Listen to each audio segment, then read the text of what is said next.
Friends, അപ്പം ഞാൻ ഇന്ന് വന്നിട്ടുള്ളത് മെഹന്തി റിലേറ്റഡ് ആയിട്ടുള്ള വീഡിയോ ആയിട്ടൊന്നുമല്ല കേട്ടോ. ഞാൻ ഇന്ന് റൂബിക്ക വെച്ചുള്ള നല്ലൊരു കിടുക്കാച്ച ചമ്മന്തിൻ്റെ റെസിപ്പി ആയിട്ടാണ് വന്നിട്ടുള്ളത്. അപ്പോൾ നമുക്ക് വേഗം വീഡിയോയിലോട്ട് പോകാം. അപ്പോൾ ഇതിലേക്ക് നമുക്ക് അധികം ഇൻഗ്രീഡിയൻസ് ഒന്നും ആവശ്യമില്ല. നമുക്ക് കുറച്ച് റൂബിക്ക ആവശ്യമുണ്ട്. പിന്നെ ഞാൻ കുറച്ച് തേങ്ങ ചിരകിയത് എടുത്തിട്ടുണ്ട്. പിന്നെ അല്പം കാന്താരി മുളക് എടുത്തിട്ടുണ്ട്.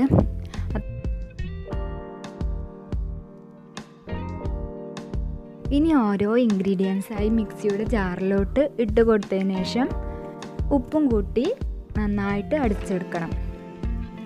അപ്പോൾ മുളകും കാന്താരി മുളകും ഉപ്പൊക്കെ ഓരോരുത്തരുടെ ആവശ്യാനുസരണം ഇട്ട് കൊടുത്താൽ മതിയാകും കേട്ടോ.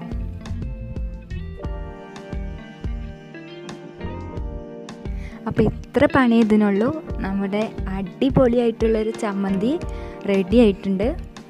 അപ്പോൾ നമുക്കിത് കഞ്ഞിയുടെ കൂടെയും ചോറിൻ്റെ കൂടെയൊക്കെ നല്ല കോമ്പിനേഷനാണ്. നല്ല രുചിയായിട്ടുണ്ടാവും ഈ ചമ്മന്തി. അപ്പോൾ ഇതുള്ളവരൊക്കെ ഒന്ന് ട്രൈ ചെയ്ത് നോക്കണം കേട്ടോ. വീഡിയോ ഇഷ്ടമായിട്ടുണ്ടെങ്കിൽ ലൈക്ക് ചെയ്യാനും ഷെയർ ചെയ്യാനും സബ്സ്ക്രൈബ് ചെയ്യാതെ കാണുന്നവരാണെങ്കിൽ സബ്സ്ക്രൈബ് ചെയ്യാനും മറക്കരുത് കേട്ടോ. Like, share, subscribe.